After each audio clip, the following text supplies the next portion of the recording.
দেশি মুরগির ঝোল রান্না করার জন্য এখানে প্রথমে নিয়ে নিচ্ছি কিছু পরিমাণ গোটা মশলা। এগুলো তো আপনারা হয়তো সবাই চেনেন, আর আমি ডিটেলসে বলছি না।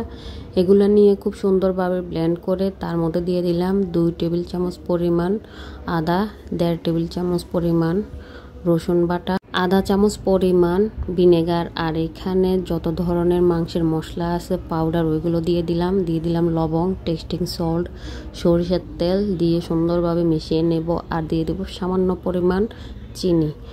আর আপনারা যদি আগে থেকে এরকম গুঁড়া মশলাগুলো পানি দিয়ে মিক্স করে রাখেন তাহলে দেখবেন মশলাটা অনেকটাই বাটা মশলার মতোই হয়ে যাবে।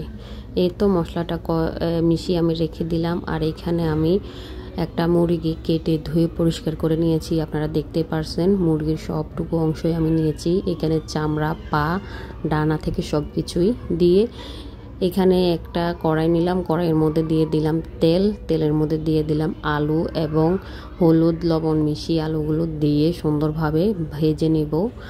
আর আপনারা অনেকে হয়তো আজকে আমার বয়সটা শুনতে একটু সমস্যা হচ্ছে আপনাদের, কারণ আমার আসলে একটু অসুস্থ।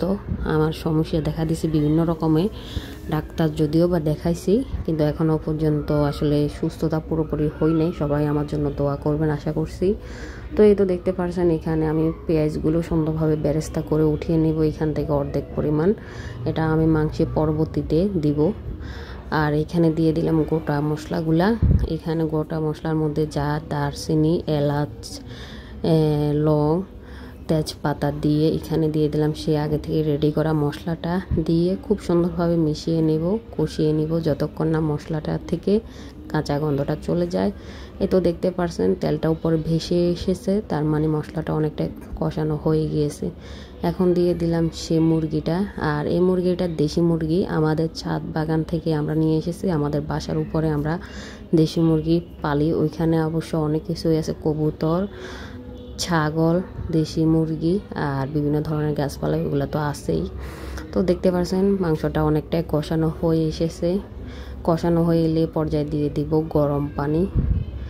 গরম পানি দিলে আপনার মাংসটা সিদ্ধ হতে বেশি একটা সময় লাগে না। ঠান্ডা পানি দিলে মাংসটা কষাতে মাংসটা সিদ্ধ হতে অনেকটাই বেশি সময় লেগে যায়। তো এই তো কষানো হয়ে এলে পানিটা দিয়ে এখন দিয়ে দিলাম আগে থেকে ভেজে রাখা সেই আলুগুলো। এখানে আলুর পরিমাণ একটু কমে গেছে, কারণ আমার বাচ্চারা কিছু পরিমাণ আলু খেয়ে ফেলেছে, ওরা আসলে ভাজি করা আলু খায়। আর এখন দিয়ে দিচ্ছি গুঁড়া মরিচ, কারণ আমি আগের দিই নাই, কারণ আমার শ্বশুর আসলে ঝাল খেতে পারে না, সেজন্য ওনার জন্য একটু পরিমাণ রেখে তারপরে এখানে দিলাম গুঁড়া মশলাটা। উনি একদমই ঝাল খেতেই পারে না, কাঁচা মরিচ কিংবা গুঁড়া মরিচ কোনো মরিচে খায় না।